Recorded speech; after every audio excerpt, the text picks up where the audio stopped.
You've talked about Ryan Moore, Sebastian. That's a great story. But tell us a little bit more about WIll Zalatoris, a kid in Dallas. He was a podcaster here a couple weeks ago for us, and I really enjoyed hearing his story. But how about the story between you and him? Yeah, Will was one I never even. He joined Marido, where I teach, and I love Marido Golf Club. And it's one of those deals, I saw him out there. I always admired him, like I, known his name in Dallas and different things, but never thought I'd probably get the opportunity to work with him or he'd come by. Just one of those things you just don't know. You don't think a lot about, but I always thought, man, this kid's good. I like his attitude. I'm judging this by Twitter and different things, but I just liked him. So when he joined Marido after turning pro early from Wake Forest, I was working with Martin Flores at the time, so he would see me out there with him, and then just finally he just kind of wanted a little different view on things and different stuff, so we kind of went for it. And I mean, it's been incredible with him, but at first he was kind of at a point where he just wasn't confident. It wasn't that he still hit it good, different things, but you're still trying to work the short putter. And at that time it was one of those deals where I was like, okay, I think he's an incredible putter.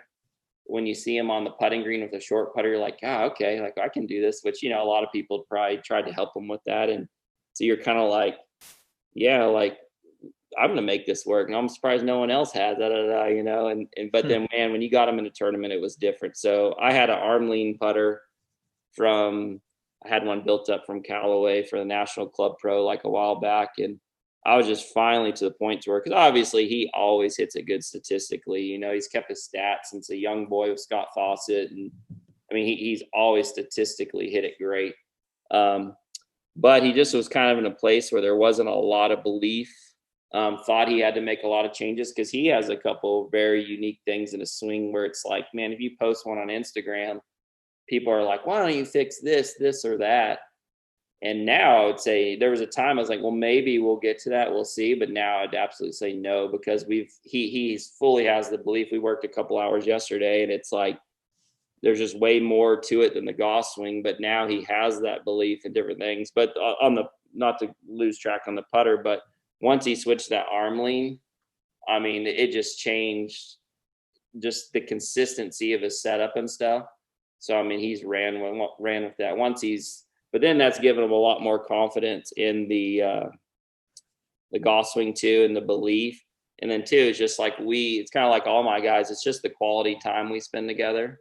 It's not just about the golf swing, I mean, yeah, you could fix his left wrist and make it pretty, but then that also could destroy him when every person in the world thinks, oh, why is he cup it a little bit coming down? Oh my gosh, like, oh, how do you not fix that? That's so easy. Well, go ahead. I mean, if you watch him hit golf balls and you see the results. And the fun thing that he said to me is recently was at the US Open, he obviously had a great result. As he said, he was on like the fourth hole, and he kind of looked around. He's like, I belong out here. And that's when that was kind of his, that's where I was getting to. Sebastian was keeping his card. I truly believe WIll Zalatoris was right there. Like, I think he realized, like, wow, number one, he's the most passionate lover of golf that I've ever met. And when I mean that is he could be on the road for 14 weeks straight. And I'm like, okay, we're not going to see him for a week. This would be a great thing. And this is a good example is last week. Nope. Next day, I'm like, why is Will's car here? Out playing with Tony Romo, with whoever, Mike Ball and all his buddies and different stuff. And we played golf on Monday this week. Like, the guy just flat out, if he wasn't a tour player, he'd be like the mid-am guy playing golf after work every single day. So it's like, you can't not admire that. But, my deal with him is just like, I'm trying to just make him the same thing, believe that he could be who he is right now, and he's going to be top 10 in the world. Like, he's that naturally gifted. Now there's certain things with scheduling, proper rest, finding that belief, that's the stuff we're kind of working on. Well, I love hearing that. That is so good.